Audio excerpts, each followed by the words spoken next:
All right, good morning, everybody. We have a bit of an overlap here, kind of another micro pullback type of day. If we do stay above that value low of yesterday, we are just back in the rotation.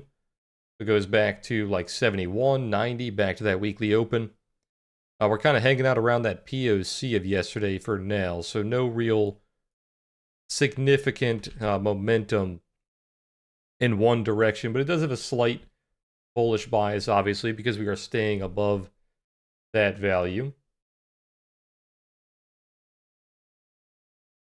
It does show you that the market doesn't really care too much about the Iran headlines anymore because there were strikes on both sides overnight, and we're still going up.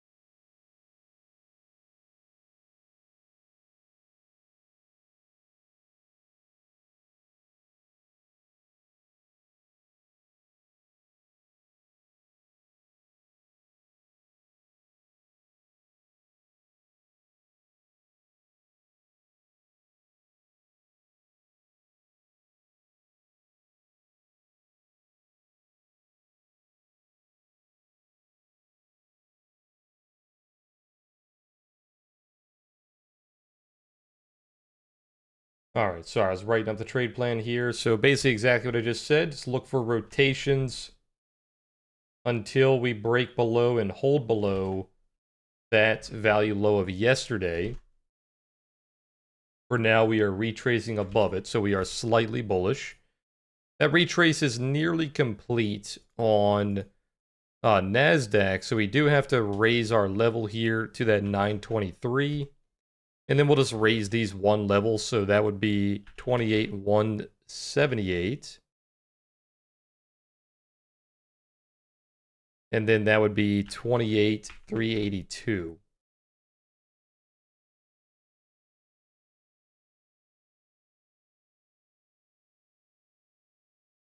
But as long as we are inside of this value of yesterday, you're just looking for rotations, and you are looking for that retrace, which obviously is already complete on NASDAQ, so look for it again to the downside if it stays below that 923.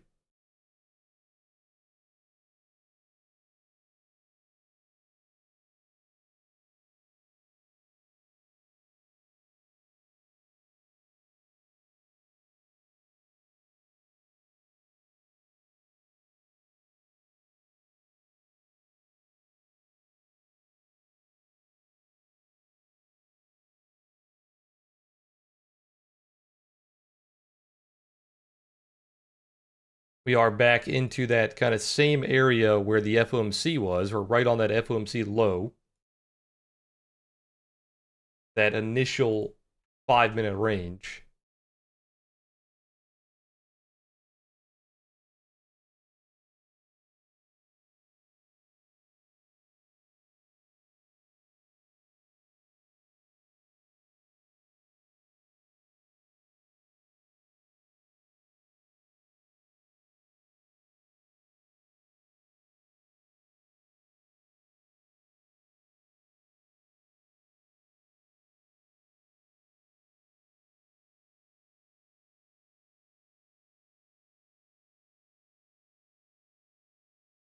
We did have some data coming out this morning. Let me see. GDP 1.5 or 2.1, so much lower than expectations. PC 0.1 over 0.2, lower again. GDP price 6.2 over 4.1, a lot higher there. Unemployment 197 over 201. Personal income 0.2 over 0.3. And personal spending 0.3 over 0.4. So pretty much all the major numbers are worse than expected, which is bringing the dollar down quite a bit, which is helping equities go up here, obviously, because they are inverse.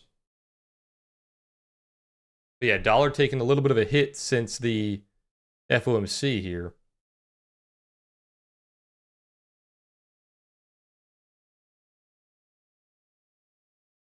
One thing to keep an eye on is we've been talking about it the last couple of days. You have that one time framing effect on NASDAQ every single day, making a new low and protecting the highs. So if this does continue, if it tries to break that daily high around like 192, 190, 178 is the exact level. So 178, keep an eye on that. If you can stay above that level, that is the first daily high break for quite a while, like 2 weeks almost. So they're doing a really good job protecting those daily highs bearishly. Same thing on ES. It would have to come all the way back up to like 500. You're trying to bounce off that VWAP all the way from that April bottom, that March bottom. You do have a little bit of buy pressure here, but the overall trend is still pretty damn bearish. They're probably going to try to protect those high of days.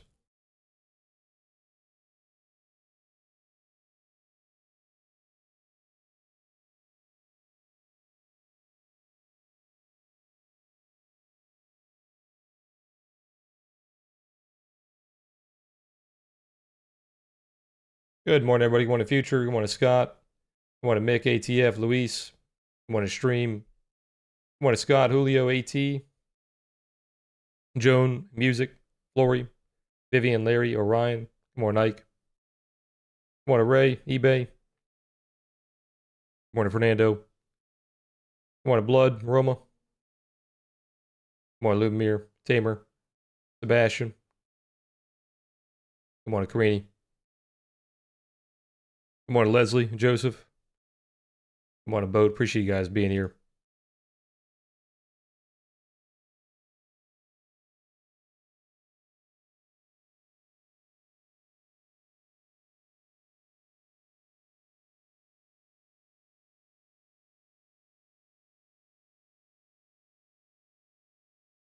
What earnings did we have yesterday? Let's take a look here. So we had Microsoft earnings obviously doing very good, 15%, massive move on Microsoft. Probably the big reason why we are so bullish today, even though there's a lot of bad data coming out. We also had Facebook, which is down 9%. And that is it. We have Amazon today. We have Apple today. And there's a couple of other smaller ones today as well. Yeah, massive move on Microsoft there. Bouncing off that 353 pivot that we marked out damn near the bottom there. I believe that's a very old daily pivot. It called the bottom back in April, called the bottom back in March, and then June again. So very strong level at 350. Back into another daily pivot here. So keep an eye on Microsoft, probably getting a lot of that same day futures that just came out. People probably trading it now that it had earnings.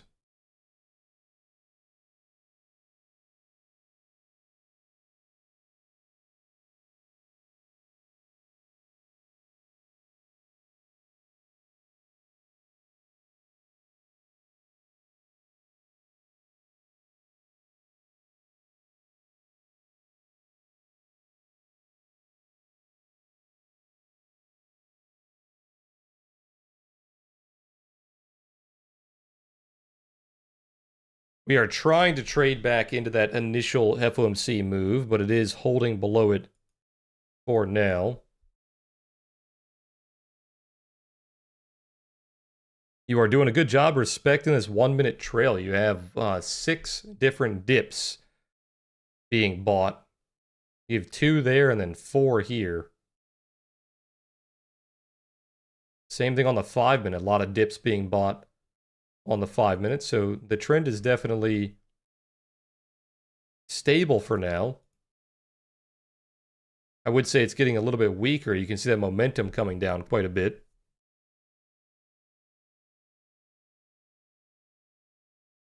Good morning, Dez. Good morning, Funk, Lulu, Ryder, Hugo. Appreciate you guys being here.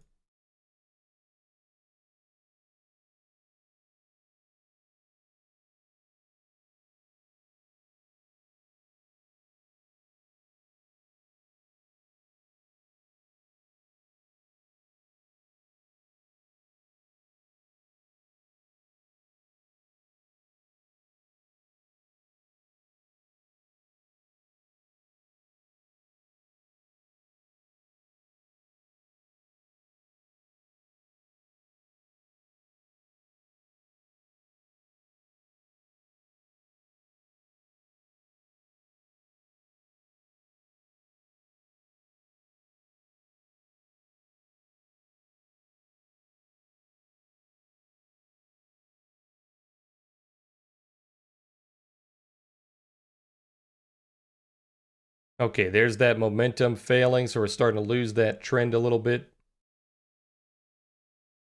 You could say it's a slight bear div because it's an equal high, but obviously a lot lower on momentum.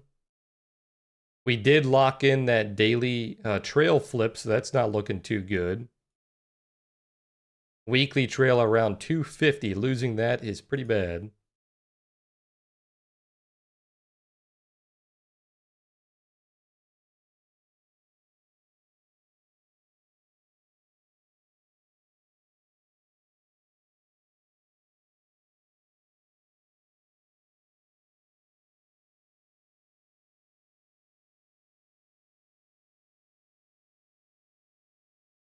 There's a big move in the yen right now, which could be causing some volatility. The dollar reacts pretty heavily to the yen, so therefore equities react to it.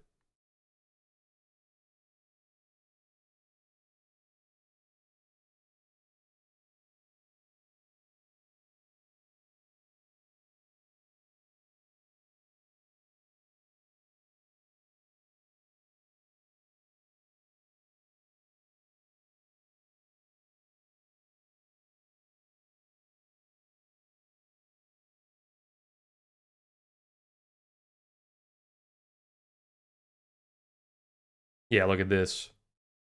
Big move on the yen right now.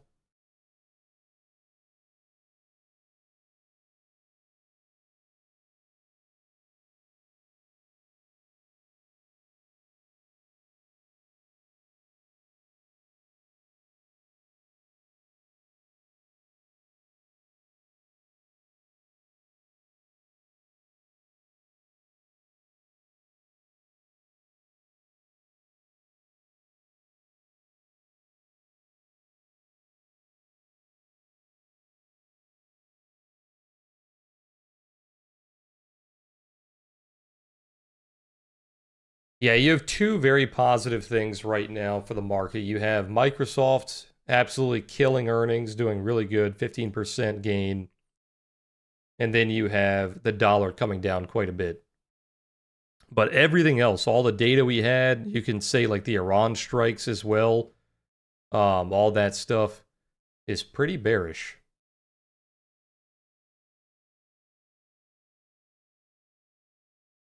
But the market has not been reacting too much to the macro stuff recently.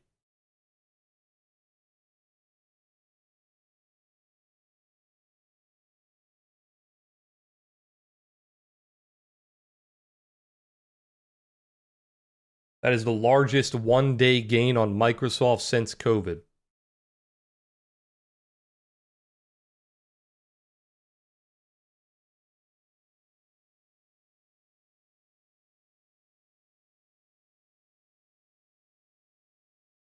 Good morning, Anthony. Good morning, Mauser. Mark.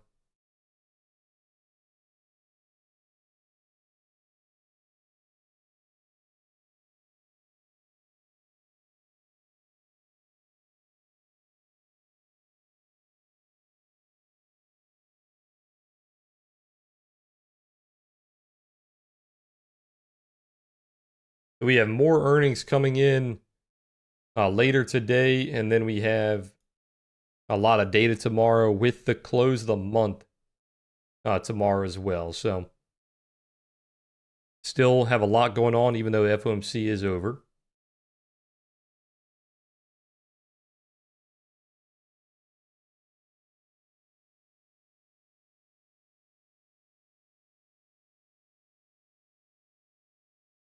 The headlines are talking a lot about the yen move, saying that it's possibly a Bank of Japan intervention because they are known to do that.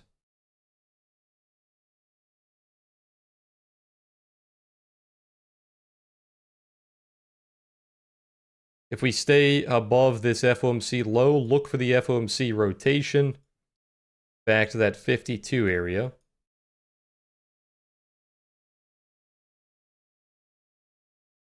Trying to break out a value on NASDAQ, so watch that high of day. We are still in value on ES.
Getting a little bit of buy pressure above this FOMC level. We'll see if they can actually stay and build a node here. There's not really any nodes coming in. Do we have any data left for today, or is that everything? That is pretty much everything. Calendar is mostly clear.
Pretty big block trade there, mostly on NASDAQ, about 500 contracts.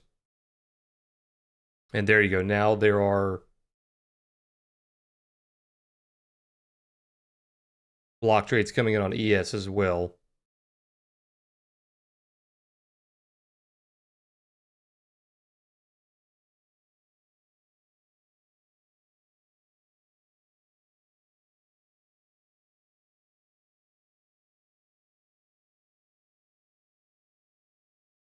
Most likely a headline. Not sure what the headline is. 2,300 contracts on ES. It's a massive block trade. You don't typically like to see those on high of day, but this might be a headline.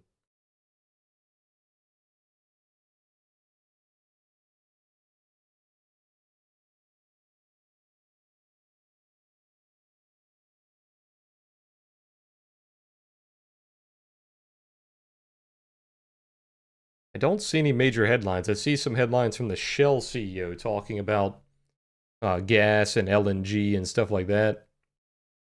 I don't think that's what's causing it here. It could be the continued drop in the dollar that could be causing it as well.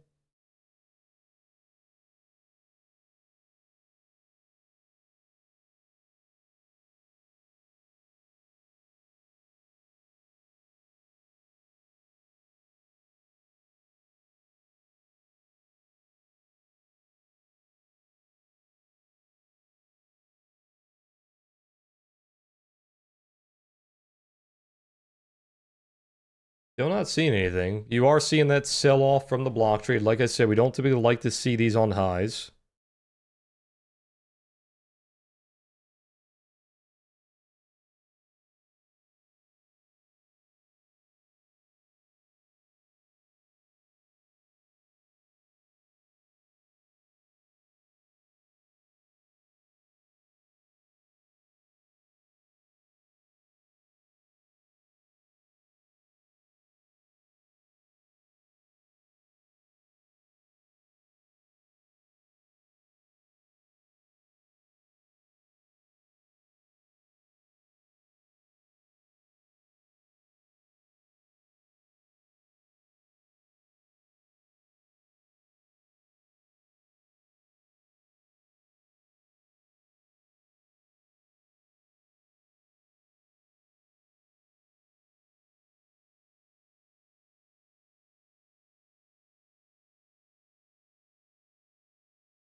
Yeah, still no headlines, so I'm assuming this is from the dollar move.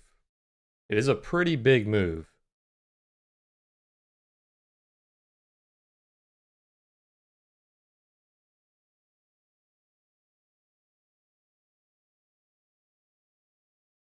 Come on, Adam.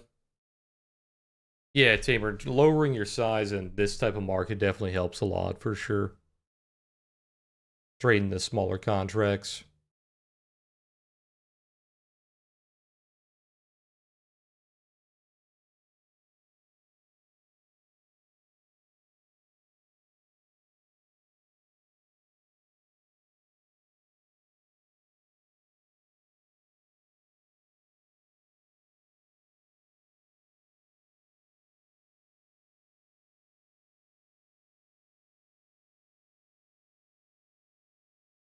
Come on, Jazz.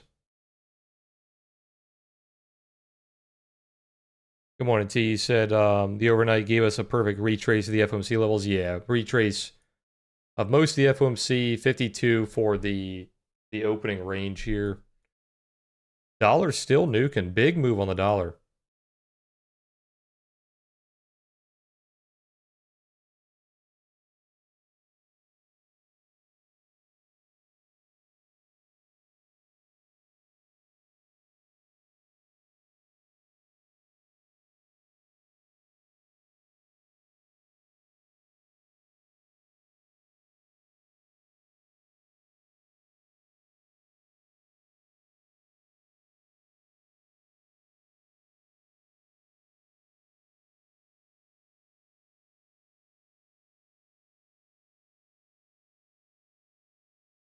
Yeah, I don't think Warsh is doing. I mean, I don't think we can really say if he's doing a good or bad job. It's been too little of time, but I don't think he's doing terrible so far.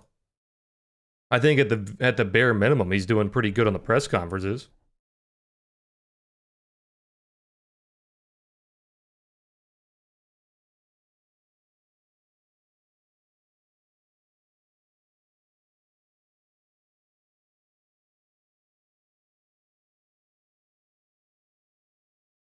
I think people are already surprised because he has surprised them with not raising, or sorry, with not by not cutting rates. His first meeting and the second meeting, I think he has surprised a lot of people because everyone assumed that he was just going to jump in and start cutting rates like crazy. And it's already been 2 meetings, and we actually have rate hikes on the probabilities, not cuts. So he's already surprising a lot of people. I would say more so surprising the non-traders, the people that are the normies, right?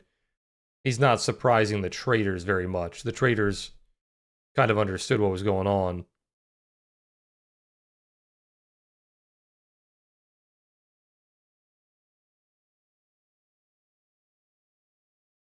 But yeah, as far as like speaking, as far as like questions go, I think the reporters have been a lot better with Warsh. I don't know why, but they're not asking him as many political and like just questions that he can't answer like they were with Powell. The last like year of Powell, the reporters were terrible. They should have not even been allowed in that room.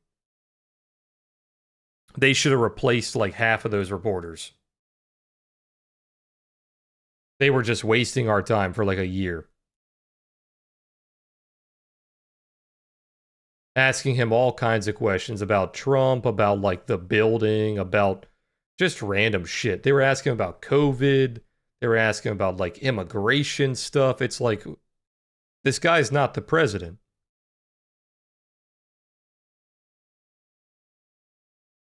But it seems with Warsh, they're actually staying on track right now. Right now, so far. We don't know if that's going to continue. But yeah, the questions have been a lot better.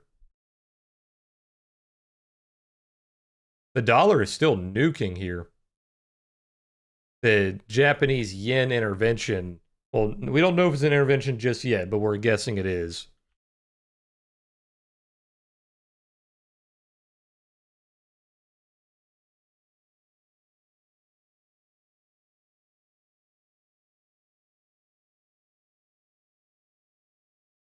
I always put yen, it's JPY.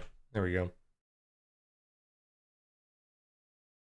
Yeah, definitely a yen move. The euro's coming down quite a bit as well.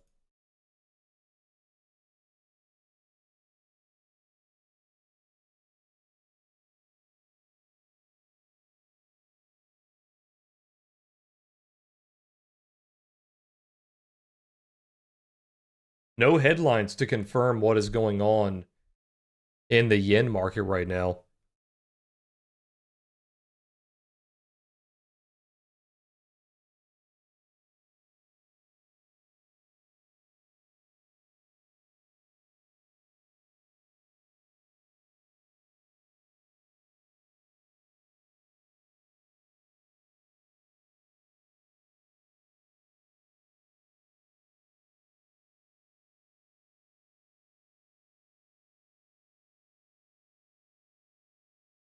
Still following the very aggressive averages here, pushing up into that value high. You're about a little over halfway done. Trying to find that 71 level.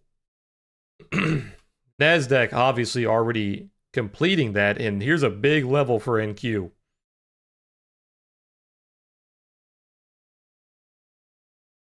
We have not been able to hold above a daily high for quite a while. Even this candle here, we held above that daily high and then nuked the next couple of days. So honestly, since I'd say like July 15th, July 13th, like these days back here, That's like the last time we could stay above daily highs. A very strong candle here, but can it stay above these daily highs? 190 to like, I'd say like 250.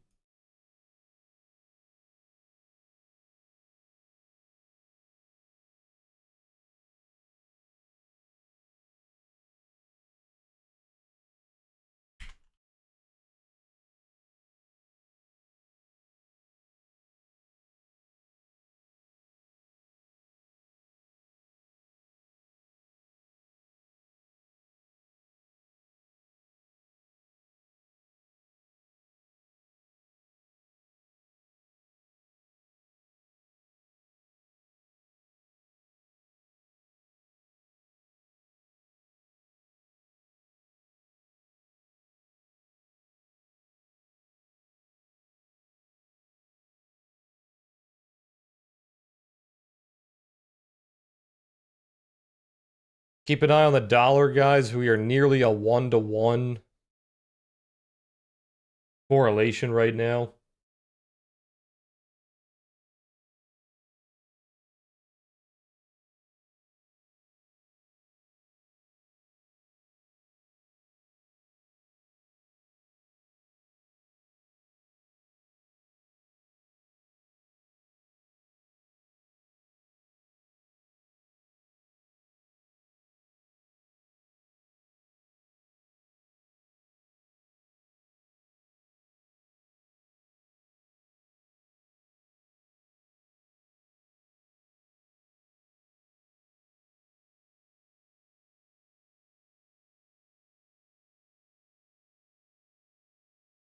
Want to ring go?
That dollar move is just continuing here. Look at the dollar.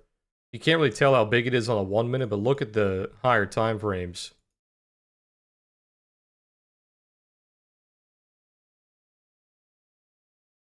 The daily's losing a big support here. It started dropping like a rock from the FOMC move, and then you're just picking up because of the yen.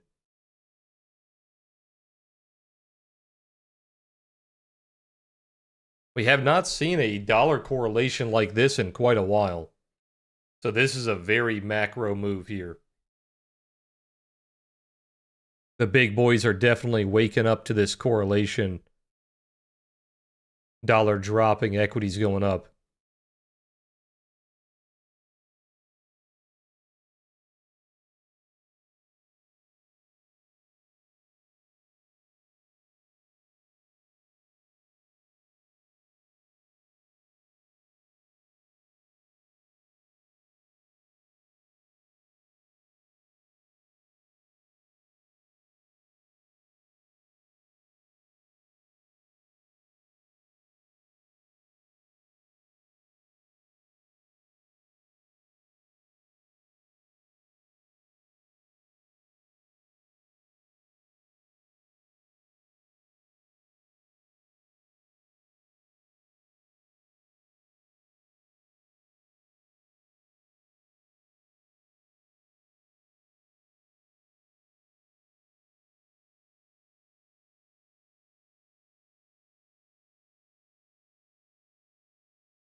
That delta is crazy. Already plus 22,000.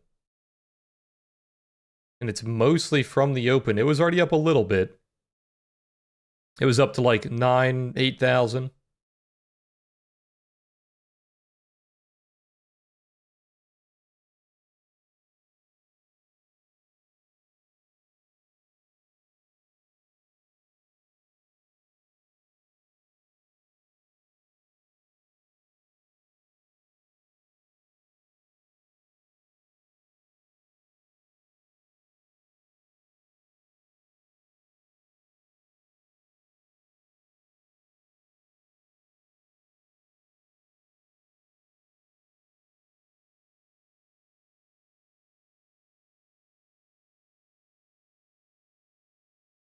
Dollar bouncing a little bit. Keep an eye on that.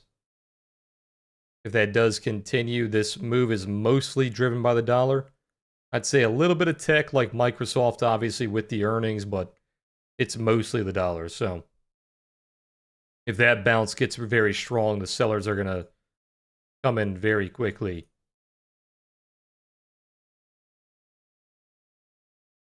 And look at the correlation. The second the dollar started bouncing, you have the sellers coming in. It's a near 1-to-1 market right now.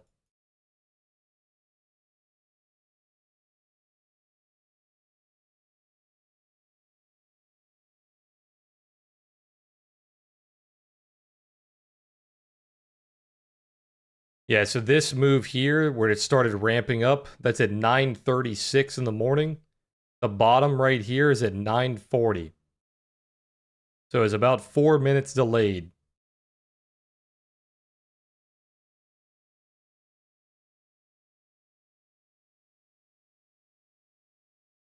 Still no headlines confirming what is going on in the yen.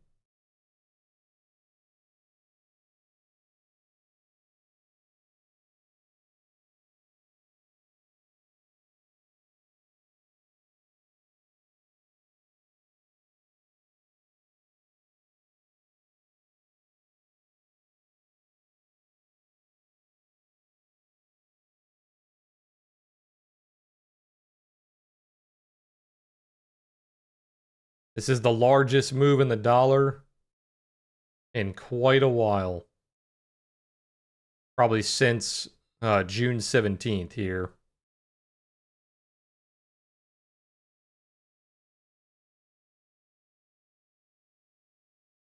And this is happening after a gold shading turned into a little bit of a pinch here. Pinching and squeezing downward. It's actually our first gold shading on the weekly in 2 years. Hitting the monthly trail as well. So a lot of resistance up here on the dollar. Starting to go down again. We'll see if those buyers come back in.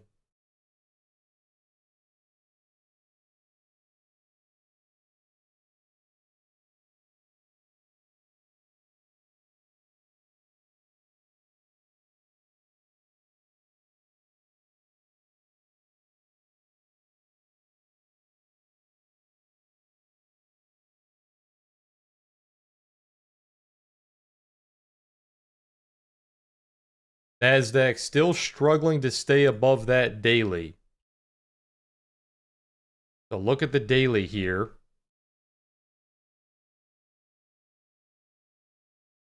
I think you technically broke it by a little bit. You did. You broke it by 5 points. And it is coming back down.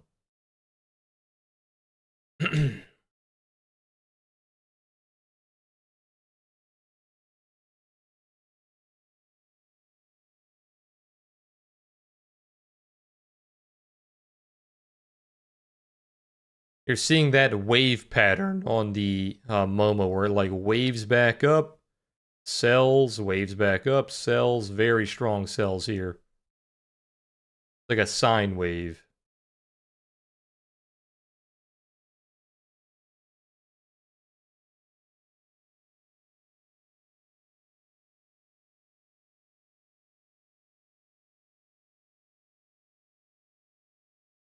This chart are my indicators. It's the Momo on the bottom and the trading suite on the top.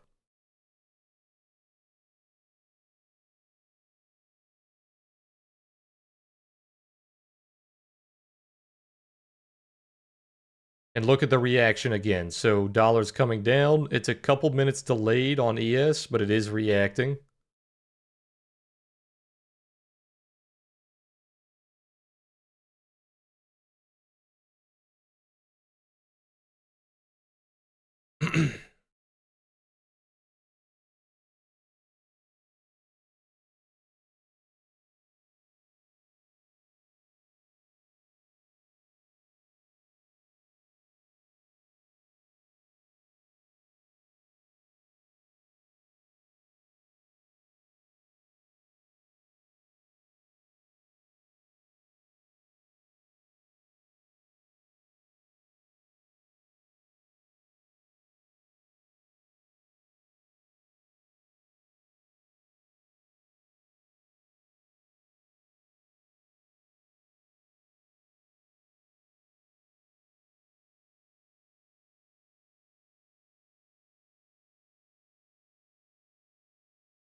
Is Scooby?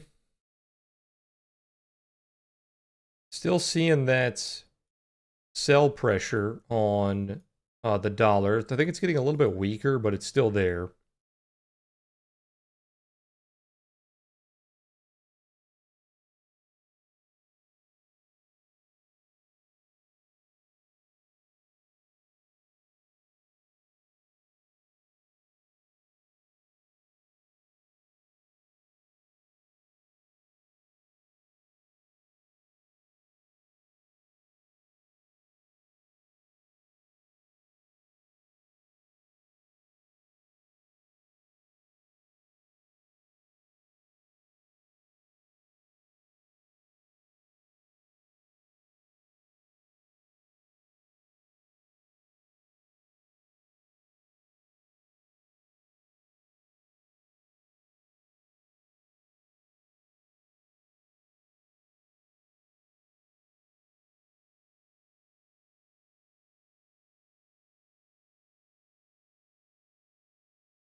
I'm actually very surprised we are not seeing headlines about what's going on in the yen. I know it's really late in the day for them. What is it, like 10 p.m.?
Good morning, Meek. Yeah, it's just a lot of macro stuff going on.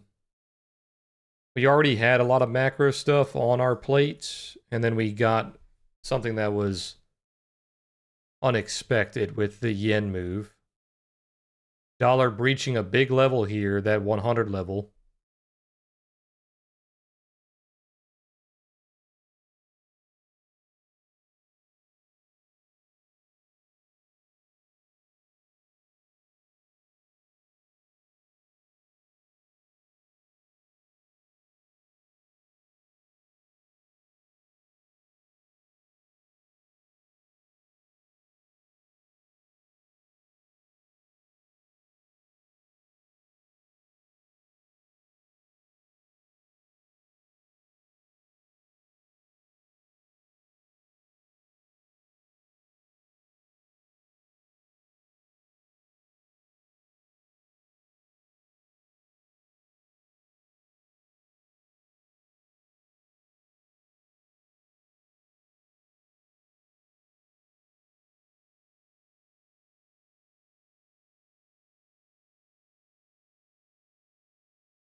Y'all are trying to find a bottom here. It's right on that psychological 100 level, so they're trying to bounce it. Good morning, Dave. Good morning, Faraj.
Sorry, I'm looking up something real quick. There's a pretty big headline. The golden boy that basically predicted, he was the prodigy that predicted this entire move in AI, the supply chain crisis. Situational awareness was the fund. Leopold, if you guys know who I'm talking about.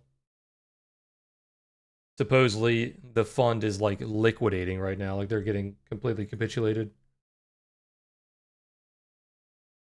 According to Bloomberg, situational awareness has exited all of their public investments. CNBC's David reports on air, citing people familiar with the situation. Says they have done it through one enormous trade. Roughly 2/3 of the assets under management at situational awareness were public equities, both that he owned on a long side and that he was shorting.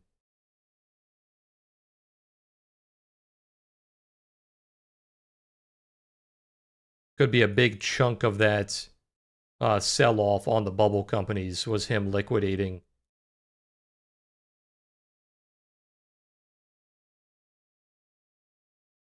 And of course, look at them today. Up 20%.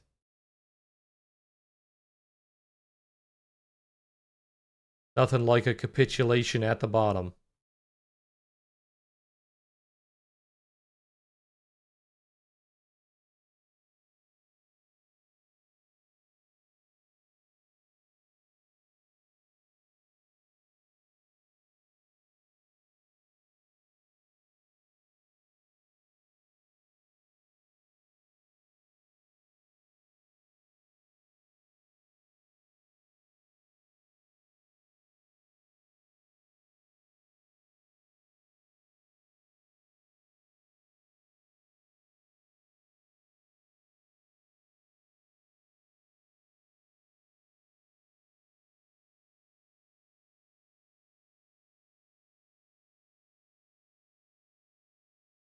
Dollar still going up here, but you're not seeing a reaction on equities yet. Not seeing that sell-off. So a little bit sketchy here for the buy side. Good morning, Bella.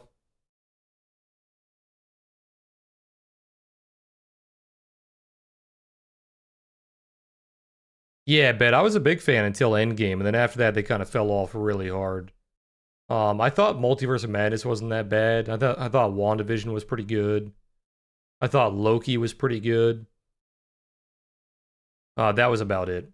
Everything else after that was pretty abysmal. Supposedly, the entire script got leaked for the new movie, and it doesn't sound very good from what I'm hearing. I don't know how all these big leaks keep happening. It's almost like they're doing it on purpose. They're like doing it to gauge how bad the reaction is going to be. Because there's just so many of these massive leaks happening. Like you had the leak of Avatar, where they literally leaked the entire movie before the movie was actually released. Like you could watch the movie online.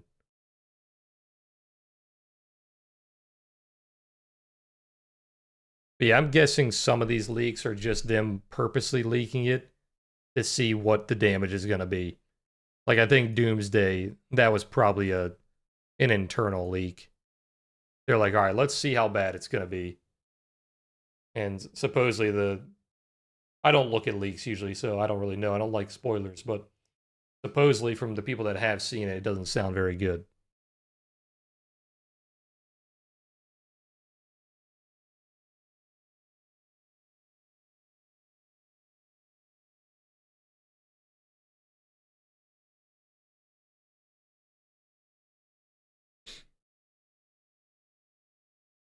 Do I have any initial balance plays? I don't take any trades that are like specifically because of, oh, this is the initial balance doing XYZ.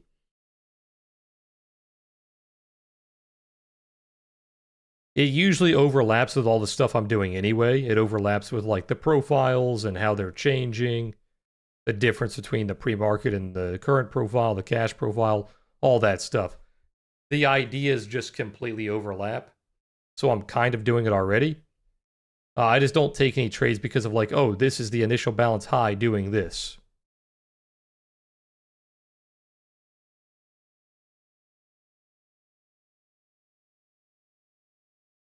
They successfully predicted the crisis while also getting taken out by it. Well, he predicted it years in advance. He was like the first guy that openly told people what was going to happen with like the supply chain and the data centers and all that stuff. He released his manifesto in like June of 24, like a couple of years ago.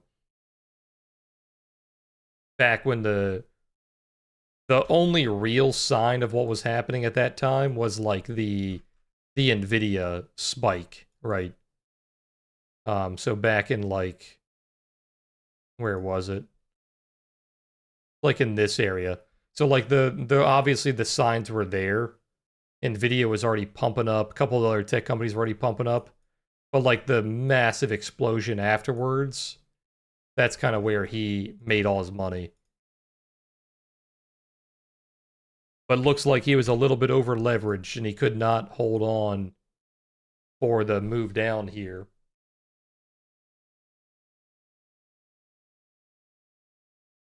That's the problem with leverage. You can make a lot and you lose it just as fast. I think before he capitulated, he was up like 500% or something crazy.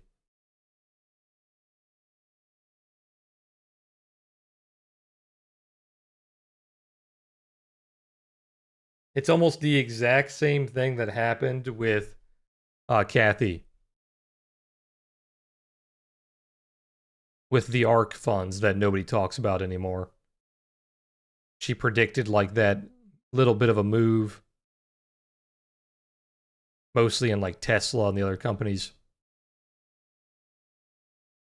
And she did very well for like a year or two and then collapsed. I think her funds are still doing okay.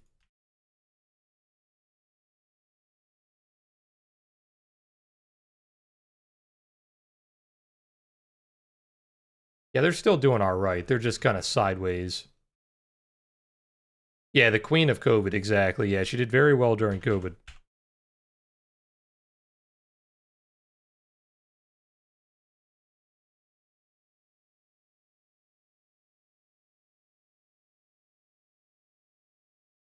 Oh, Wes, that's quite literally exactly what I made a video on years ago. So I know exactly what you're talking about. I made a video on that exact thing, I think like 4 or 5 years ago, I believe, talking about how to use the initial balance in volume profile combined. And you draw you take the volume profile of the first hour basically, and you can use the value high and value low as like the initial balance levels, that sort of thing. You can use Fibonacci levels on top of that to find your extensions. But yeah, I made a big video, made actually a series on that, I believe. It's in my volume profile playlist, I believe.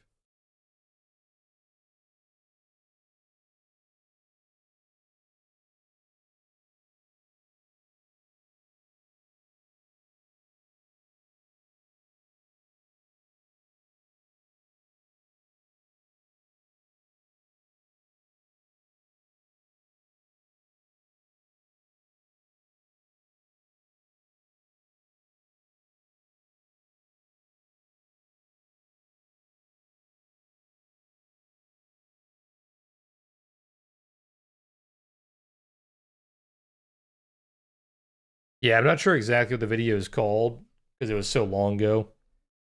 But I think it was in my like 4-part series that I made like years ago. Back when I used to trade futures mostly in the afternoon, and I was telling people how they could trade the afternoon. You draw the morning range, you grab the Fibonacci levels, you use them as extensions. Kind of talking about how similar to how we talk about nowadays with the afternoon breakouts and the reversals and stuff like that.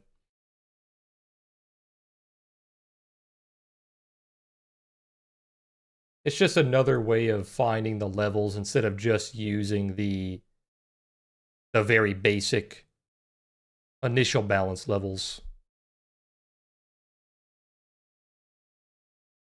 Little scary here that equities, they are one-sided. They're looking at the dollar when it's going down. They're not looking at the dollar when it's going up. They should be selling more here if it wants to play this correlation. But they're ignoring the bearish part of the correlation, which is typically not healthy.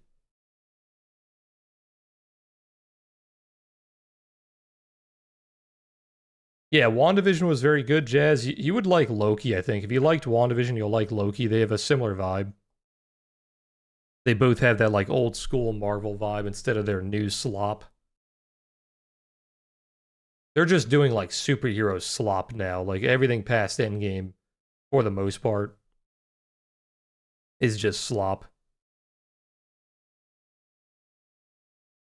But Loki was very good. Loki had like the kind of the Guardians of the Galaxy, like the OG vibes.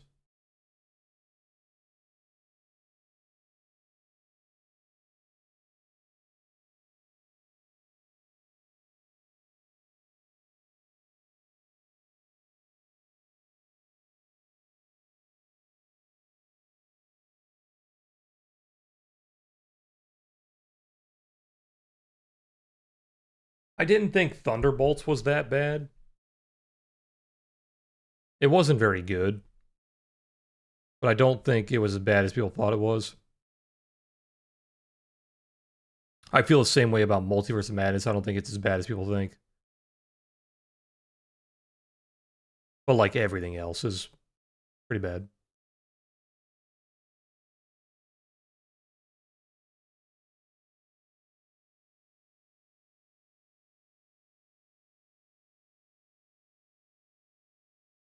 The Eternals is another one I didn't think was as bad as people thought. I thought it was a little long. It probably could have been like 30 to 45 minutes shorter than it was.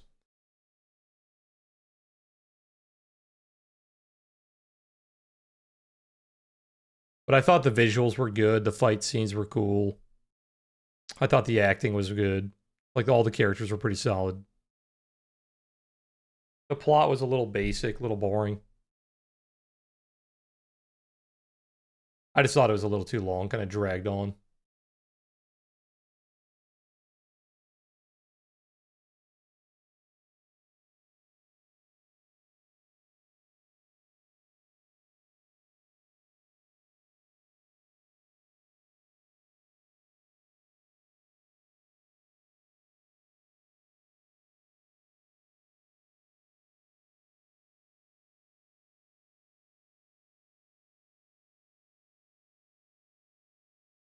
Yeah, this is a sketchy move.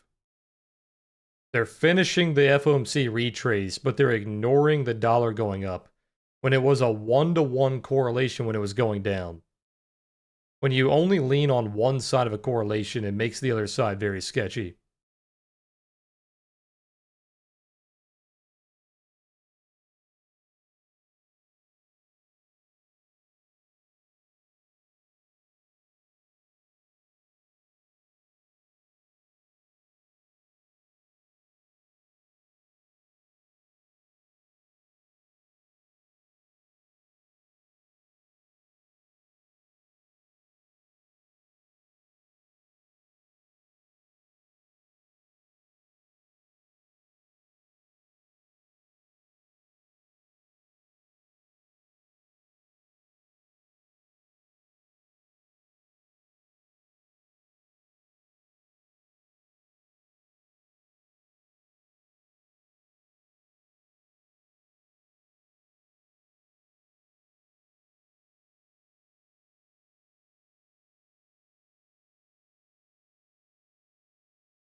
Okay, now you're reacting.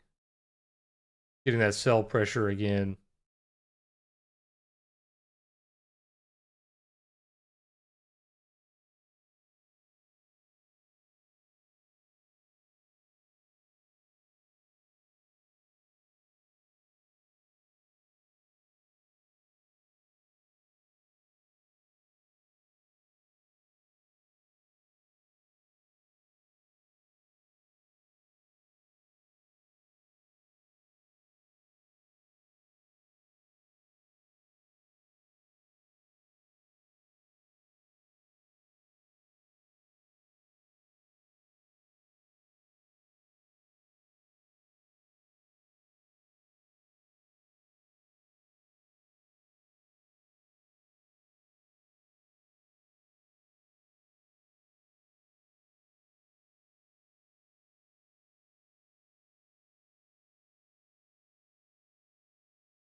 Well, I think it's hilarious that they know that everything after Endgame is complete slop.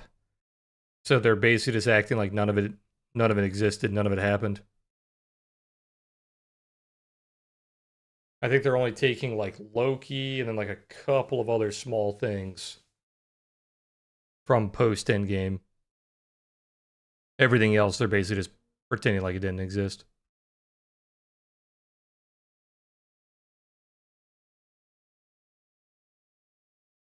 Our daily check to see if you could have just traded VWAP on the pre-market looks like the answer is yes again.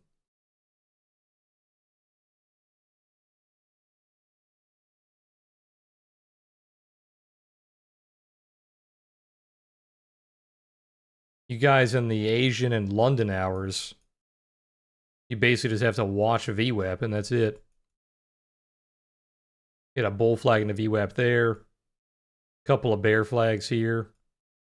This one would have been a lot harder to trade. Very sloppy that time.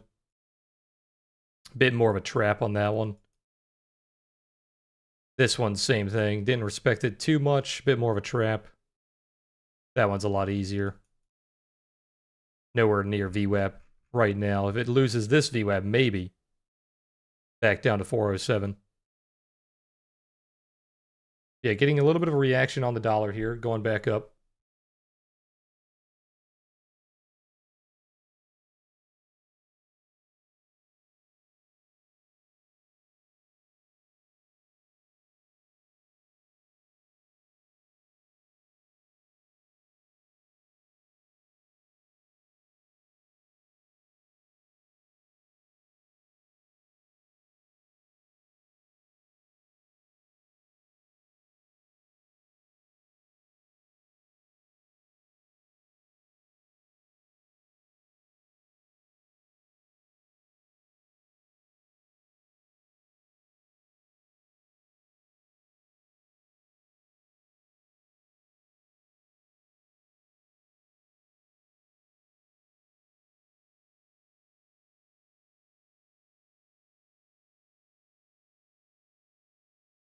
Still seeing that like about 5 minute lag or so, right?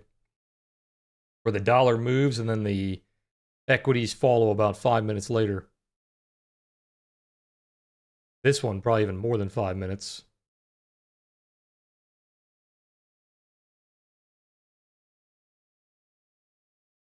So NASDAQ struggling on those daily highs. As we said earlier, it has been struggling to stay above prior highs for weeks now.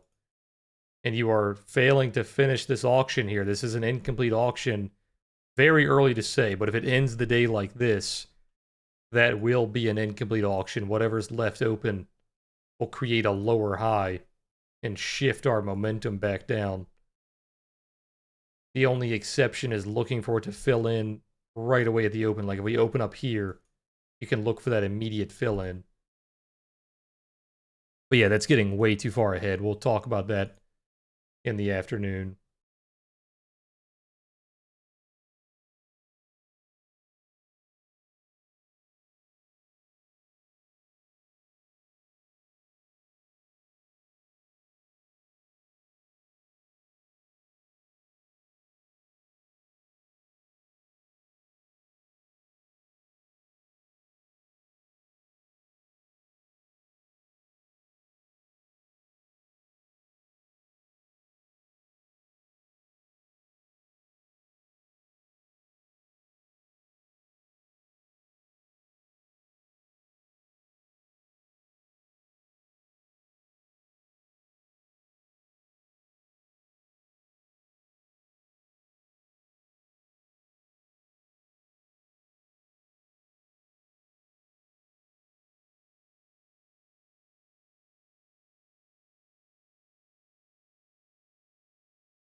All right, keep an eye on that VWAP. As long as the dollar continues to run, you're looking for 408 and then around 78.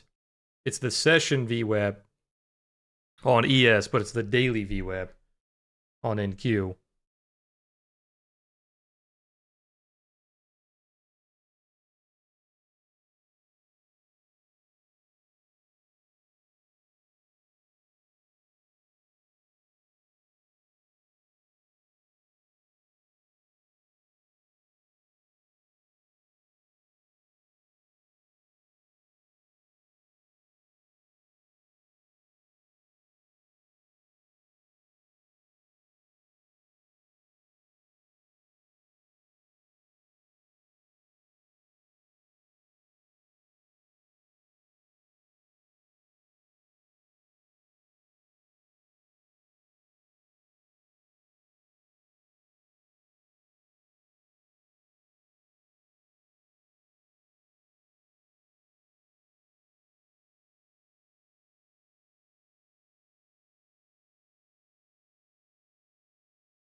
Here comes VWAP. Sellers are coming in, reacting to that dollar bounce, I'm guessing.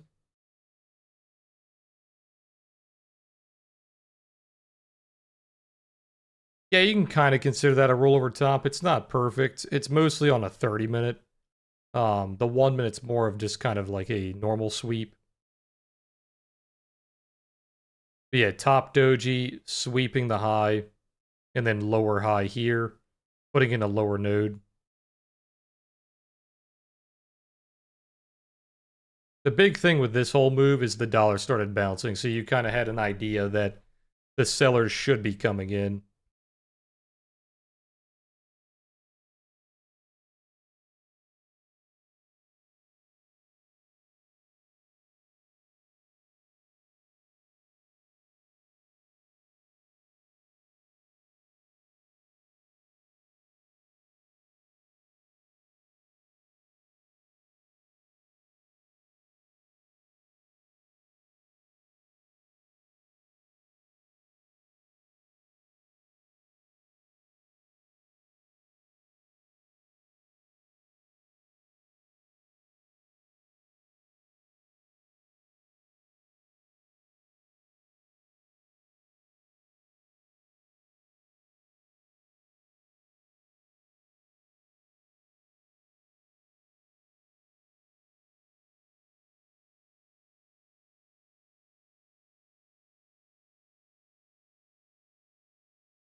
Okay, here is VWAP. Keep an eye on that 408. You are losing the daily VWAP a little bit on NQ here.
So far, bouncing beautifully off that VWAP, pretty much the exact tick.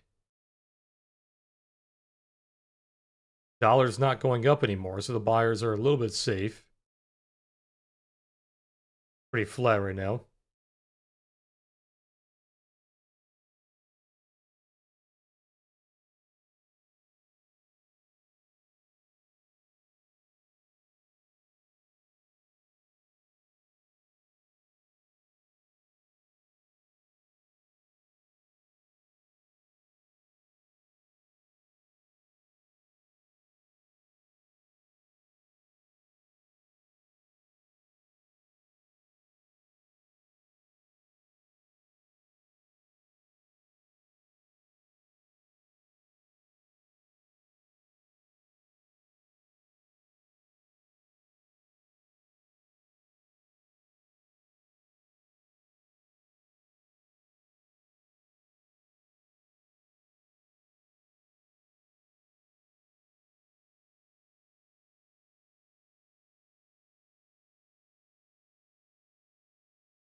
Dollar pushing back up here, rejecting the ADMA now.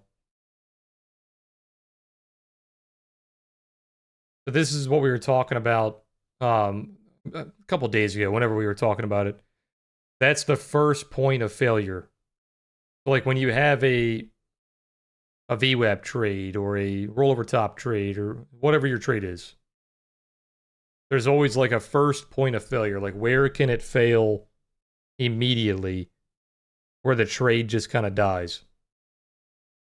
And on VWAP, it's always the EMAs. It's either the 80 EMA or the 24 EMA. So when you have that bull flag in a VWAP or bear flag in a VWAP, it needs to break through those EMAs like they're not even there. Like basically just bounce right through them. That obviously was not what just happened. It failed that 80 EMA pretty much perfectly. So that is the first point of failure. Pretty much killing the trade. Depending on where your stop loss is, right? If you're leaving your stop where it is, you've got a little bit left. But you should have that on like all of your trades. You should understand where it's a good trade in the beginning, but then where can it hit where it's just like, okay, the trade is no longer good. It's kind of dead now. Like a rollover top, a good example for a rollover top would be, let's say, this is not a great example because it's not exactly a rollover top. But like if this is the lower high here, and then it starts to sell, if it continues to put in higher lows, like if it put in a low like right here, that's your first point of failure. The trade is pretty much dead, right? Because with a rollover top, you want it to be putting in lower highs and lower lows. It should be shifting to the downside. So if you put in a lower low here, which it did, the trade is okay. But if it put in a higher low here, the trade is not okay. And whether you like close the trade instantly or like manage it by bringing your stop loss down, whatever you do, that's kind of up to you. There's a lot of variables that go into it. But you should know where that first point of failure is on all your trades.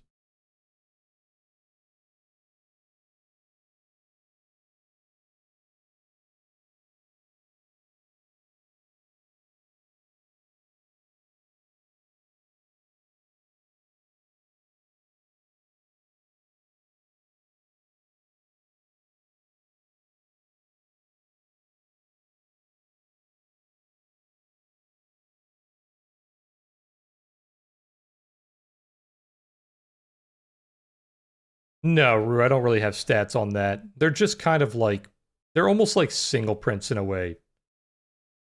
They're areas that they're kind of like gaps where the value is shifting too aggressively. So there's a very big imbalance there. So they might want to retest that level. So it's kind of the same strike rate as you would say single prints have, gaps have, right? Turning into a little bit of a sweep down here. Seller is getting absorbed on that low. The dollar is still going up, so sellers should not be getting absorbed too much here. It's still very sketchy to be a buyer when that dollar correlation is pushing you up. Or sorry, pushing you down.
So here's what I was saying. It's really sketchy to be a buyer when that dollar is still pushing up.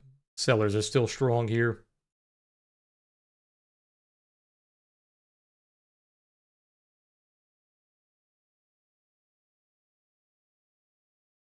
Did I see the options analysis features? No, I did not on Addis. I don't do a whole lot of options nowadays.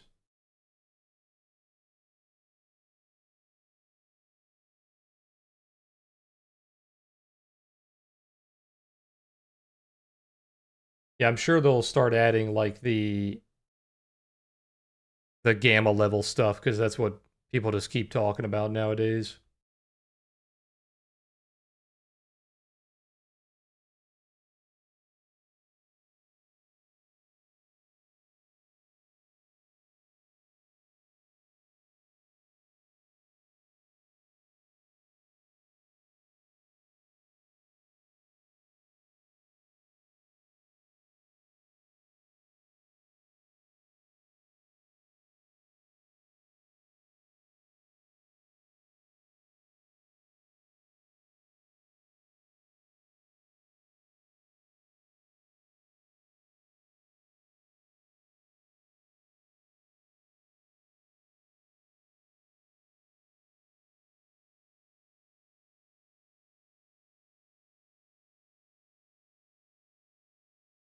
Okay, now the dollar's coming down, so now the buyers are a little bit safer if that does continue. Unfortunately, it's one of those days where we are a correlated market, so you have to keep watching whatever you're correlated to, in this case the dollar. You have to watch what it's doing.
Yeah, this is a sloppy correlation. You see what I mean, though? The dollar started going down. You started getting buy pressure. Dollar started going back up. Now you have the sell pressure. Trading correlated markets like this is a pain in the ass, but you're seeing the 1-to-1.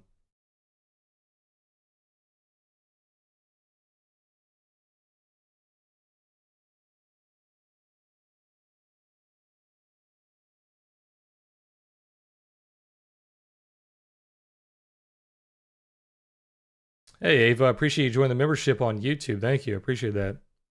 I'm glad you enjoy the content.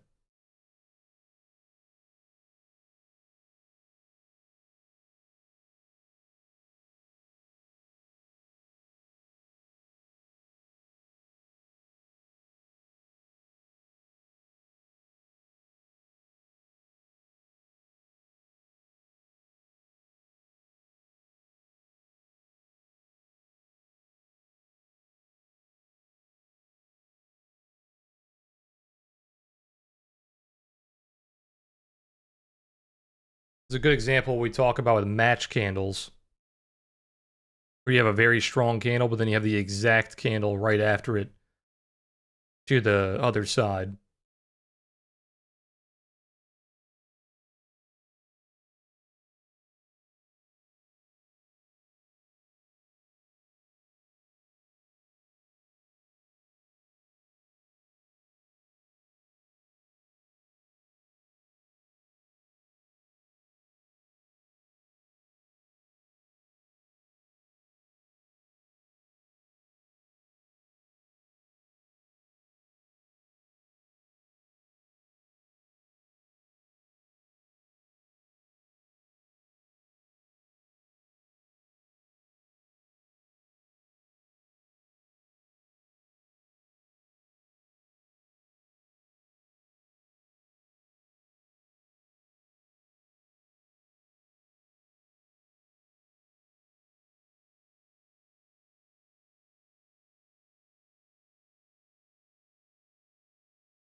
This is a failure to rotate, like I was saying. Mostly a failure to retrace, I should say. Kind of the same thing, because we were trying to rotate and retrace yesterday. Incomplete auction. Here's that value low. Value low of yesterday, 85. Below 85, you have the low of day.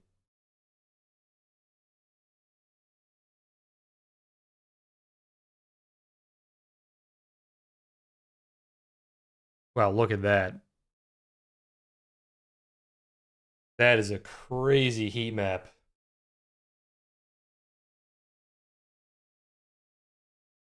Everything is blood red except for the bubble.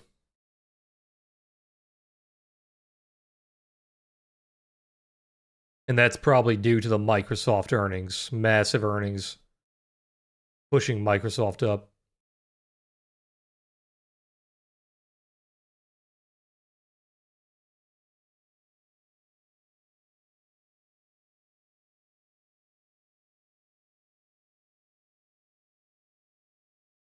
Good morning, Olive.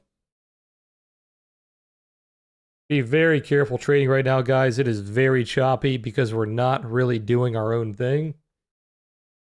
It's just responding to what the dollar is doing.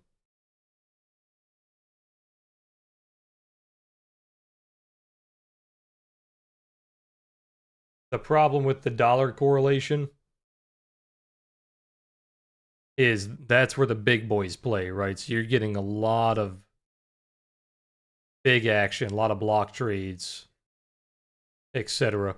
Like, look at the delta. The delta's up 26,000.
Look at the block trades you're getting on NASDAQ. It's exactly what I was talking about. 600, 300, 520.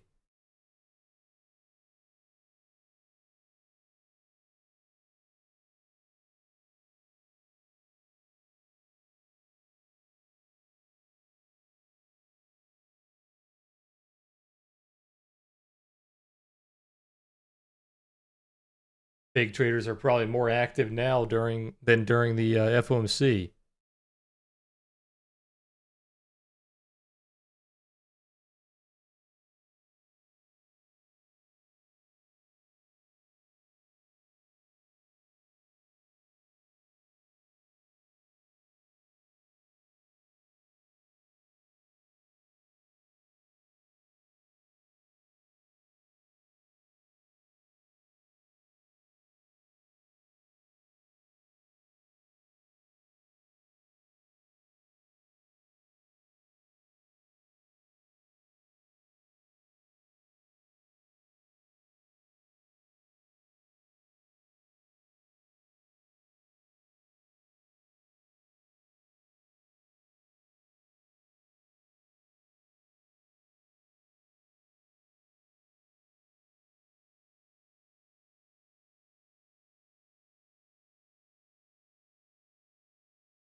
Keep an eye on that 100 level on the dollar. If it starts pushing below that, the buyers might come back on equities. You're getting pretty exhausted down here. You can see the sellers are really scared to sell when that dollar's coming down.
Another big block, 1,000 contracts on ES.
Trading correlated markets is actually really helpful when the correlated market is very clean, like kind of on the way up here, or just like this whole move here.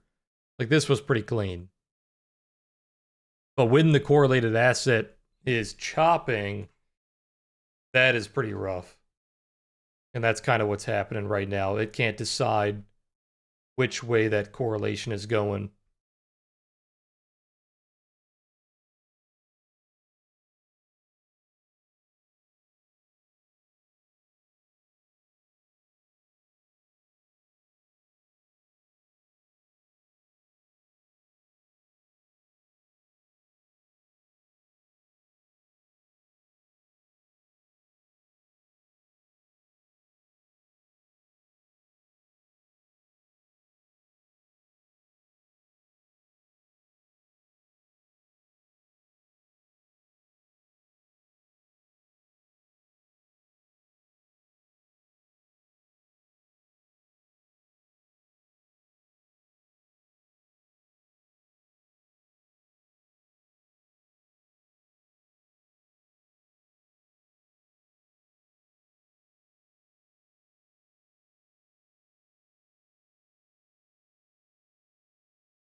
Yeah, it's kind of a capital B.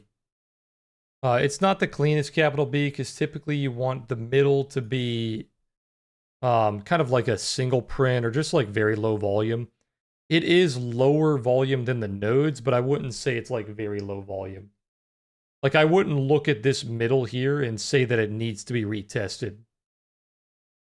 It's kind of already done that. It's kind of already done the retest.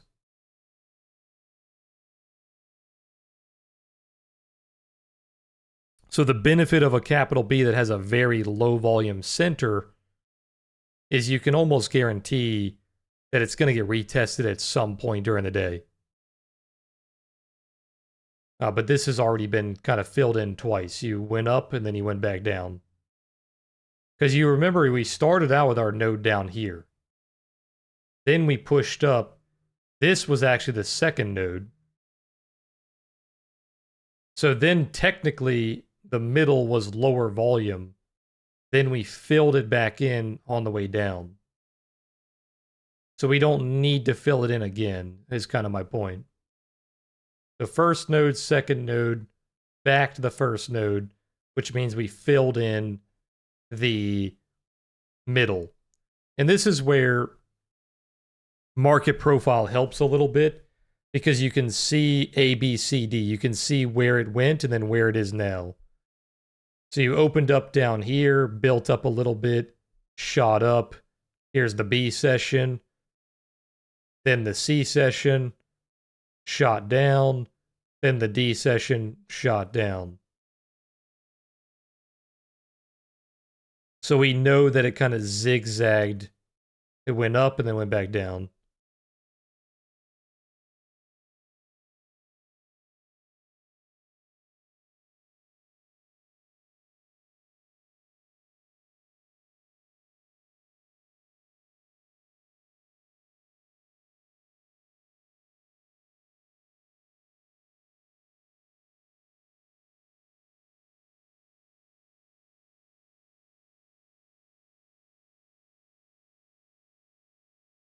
Possibly a little bit of a bull div here. If we continue lower, that delta is actually going up quite a bit.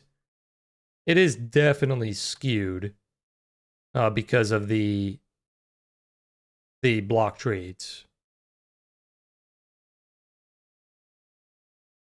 The discount that I had, all of is over, but I do have the student trial. So if you want to get a student trial, you can register down below in the description. There's a link. Just register for a regular trial. And then send me whatever email you registered with. And I'll send it to their team for a better trial. Which, by the way, guys, you have today and tomorrow to send me any receipts that you use code BREW for on Apex. Any accounts that you bought that are not 25Ks. So anything above that, 50Ks, 100s, 250s, like the legacies, all that stuff. Go ahead and send those receipts over. Just put raffle in the subject line.